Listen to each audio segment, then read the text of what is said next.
آج سے تقریباً 1 صدی قبل اس امت پر بے یقینی کی کیفیت کو مسلط کیا گیا، اور ہمارے نفسیات کے ماہرین کہتے ہیں کہ یہ بچوں کے ساتھ بھی نہ کریں، کہ بچوں کو کہیں تم کچھ نہیں کر سکتے۔ جب آپ بچوں کو طعنہ دیتے ہیں تو وہ واقعی کچھ نہیں کر پاتے۔ تو اس لیے امت کو بے یقینی میں مبتلا کرنے کے لیے مغرب کی برتری کو ثابت کیا گیا، جگہ جگہ 2 نمبر دانشور بٹھا دیے، حتیٰ کہ ہماری عصری دانشگاہوں کے اندر فرنگی روحوں کے بے حس ڈھانچے مشرقیت کو گالی دینے لگے اور مغربیت کے قصیدے پڑھنے لگے، ان کی تہذیب اور تمدن کے گن گانے لگے اور اپنی تہذیب کو ڈیگریڈ کرنے لگے، اور دنیا کے سامنے یہ بات باور کی کہ یہ ناقابل تسخیر ہیں، ان کا مقابلہ نہیں ہو سکتا۔ یہ بے یقینی اس امت کو توڑ کے رکھ دیا۔ اقبال نے آج سے 100 سال قبل کہا تھا، سنے تہذیب حاضر کے گرفتار، غلامی سے بدتر ہے بے یقینی۔ اور اس امت کی نشأت کو، اس امت کی نہضت کو روکا گیا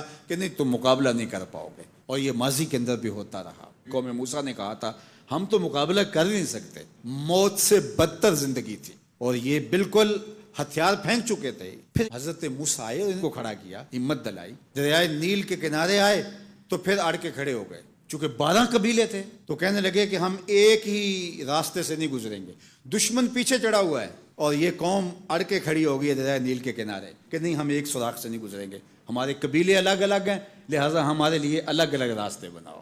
قومیں جب نکبت میں، رسوائی میں چلی جاتی ہیں تو یہی حال ہوتا ہے۔ وہ کسی نے کہا کہ ہم ایران کا ساتھ نہیں دے سکتے، وہ تو شیعہ ہیں، تو میں نے کہا کہ چلو آپ نیتن یاہو کا دے دو، وہ تو سنی ہے۔ اس حالت کے اندر نیل کے کنارے کھڑے ہیں اور اب بھی کہہ رہے ہیں کہ نہیں ہم ایک گلی سے نہیں گزر سکتے۔ 12 رستے بن گئے، 12 رستوں سے 12 قبیلے گزرے، ادھر وہ بالکل دوسرے کنارے کے قریب پہنچ گئے، اور ادھر ان کا آخری آدمی دریا میں داخل ہو گیا۔ اب حکم ہوا دریا کو اب تو چلنا شروع ہو، اور یہ پھر پانی میں ڈوب رہے تھے اور یہ کنارے پہ دیکھ کے اپنے قاتل کو آنکھوں سے دیکھ رہے تھے۔ بڑا لطف آتا ہے جب قاتل کو مرتے ہوئے دیکھیں۔ آج کل بڑا مزہ آ رہا ہے، آج کل بہت خوشی ہو رہی ہے۔ یہ آج ہی مجھے کسی نے بھیجا کہ اسرائیل کے وزیر ثقافت نے ایک ہاسپٹل پہ کوئی میزائل لگا ہے اور اس کی کوئی دیوار گر گئی ہے، تو اس نے کہا کہ یہ انسانیت تو نہیں ہے۔ میں نے کہا جب تم نے بچوں کو بھی کھینچ کے نکالا تھا اور آکسیجن کی نالیاں بھی توڑی تھی اور بم برسائے تھے، ان کی رگوں کے اندر بھی سرخ خون دوڑتا تھا، وہ بھی انسان تھے، تم اتنی جلدی بھول گئے؟ تم نے 80,000 لوگوں کو پیس کے رکھ دیا اور آج تمہیں مزہ آیا؟ میاں ابتدائے عشق ہے، روتا ہے کیا؟ آگے آگے دیکھیے ہوتا ہے کیا؟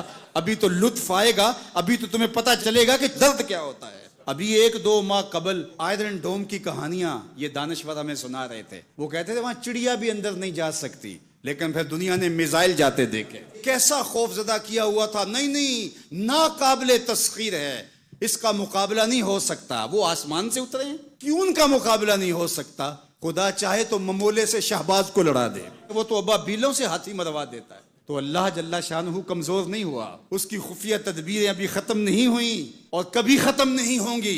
تم ایک چال چل رہے ہو اور وہ تمہیں چال میں پھنسا رہا ہے۔ میرے اللہ نے اس امت کے تنے نازک کے اندر زندگی کی لہریں پیدا کر دی ہیں اور ایک تموج پیدا ہو گیا ہے۔ اگرچہ آج بھی وہ فلسفہ، آج وہ دانشوری کا جعلی غلغلہ موجود ہے، آج بھی مایوسی کے نعرے لگائے جا رہے ہیں۔ 4 دن کی کہانی ہے، اس کے بعد آپ کو ایران کھنڈر بنا دکھائی دے گا، بن جائے کھنڈر، اس سے کوئی فرق نہیں پڑتا۔ جو پیغمبروں نے جنگیں لڑی ہیں اس کے نقصان پیغمبروں نے اٹھائے ہیں، اس سے کیا ہوتا ہے؟ تم کھنڈر کی بات کرتے تھو، کربلا کھنڈر نہیں بنا تھا، لیکن آج جھنڈے حسین کے جھول رہے ہیں، یزید کے تو نہیں جھول رہے۔ تو یہ کھنڈر اسرائیل بننے والا ہے، اسلام کا جھنڈا اونچا ہوگا۔ آل اسلام و یالو ولا یولا علیہ، اسلام سر بلند ہے، سر بلند رہے گا، اور شرق سے لے کر غرب تک جھنڈا میرے حضور کے نام کا لہراتا رہے گا۔ اس لیے ہمیں پوری قوت کے ساتھ ایران کے ساتھ کھڑا ہونا ہوگا۔ یہ ایران کی لڑائی نہیں ہے، یہ امت کی لڑائی ہے۔ یہ ان 80,000 بچوں کا، بوڑھوں کا، جوانوں کا بدلہ لینے کے لیے کھڑی ہوئی ہے امت، جن کو پیس دیا گیا اور ان کے اوپر نوحہ بھی نہیں پڑنے دیا گیا، جن کو بھوک اور پیاس سے تڑپا تڑپا کے مارا گیا۔ آج ان بچوں کا بدلہ لیا جا رہا ہے جو انہوں نے اذیتیں دی، جو کچوکے دیے۔ اس ممبر پہ بیٹھ کے ہم روتے رہے، ہماری خلوتیں، ہمارے حجرے آنسوں سے بھر گئے۔ ہم تو صدیوں سے روتے آ رہے ہیں جو ہمارے ساتھ ہوا۔ ہم نے اپنے بوڑھے باپ کو روتے ہوئے دیکھا اس امت کے لیے، ہم نے اپنے مشائخ اور اساتذہ کو روتے ہوئے دیکھا۔ یار یہ وقت ہے، کیوں مایوسی پھیلاتے ہو؟ کتاب ملت بیضا کی پھر شیرازہ بندی ہے کہ شاخ ہاشمی کرنے کو ہے پھر برگ و ثمر پیدا، نوا پیرا ہوا ہے بلبل کہ ہو تیرے ترنم سے کبوتر کے تنے نازک میں شاہی کا جگر پیدا۔ انشاءاللہ یہ دن گنے جا چکے ہیں، مغرب سے قیادت مشرق کی جانب منتقل ہونے والی ہے۔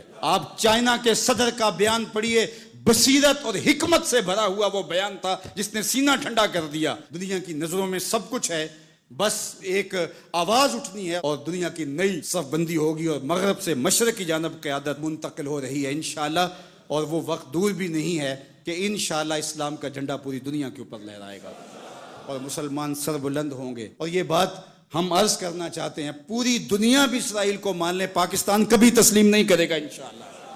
ہمارے بانی قائد اعظم محمد علی جناح نے کہا تھا کہ یہ امہ کے قلب میں گھسایا گیا خنجر ہے اور یہ مغرب کی ناجائز اولاد ہے، ناجائز ریاست ہے، کسی صورت کے اندر بھی ہم اس کو قبول نہیں کریں گے۔ آج یہ بات بھی سننے کو مل رہی ہے کہ شاید پاکستان ایران کے خلاف اپنے اڈے فراہم کر رہا ہے، ایسا کبھی نہیں ہوگا، یہ سوائے افواہ کے اور کچھ نہیں ہے۔ اللہ نے ہمیں یہ پچھلے دن جو عزت دی، جو وقار دیا انڈیا کے خلاف، ہم نے ناکوں چنے چبوائے ان کو، تو کیا ہم اس عزت کو خاک میں اپنے ہاتھوں سے ملا دیں گے؟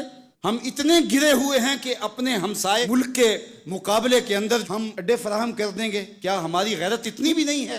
کبھی نہیں ہوگا انشاءاللہ۔ ہم ایران کے ساتھ کھڑے ہوں گے، کیسے کھڑے ہوں گے یہ ہمارے عسکری ماہرین کا تجربہ ہے کہ انہوں نے کیسے کھڑے ہونا ہے اور کس طرح ساتھ دینا ہے۔ ہم وہاں سے زخم لگائیں گے، تمہیں پتہ بھی نہیں چلے گا یہ تیر آیا کدھر سے ہے انشاءاللہ۔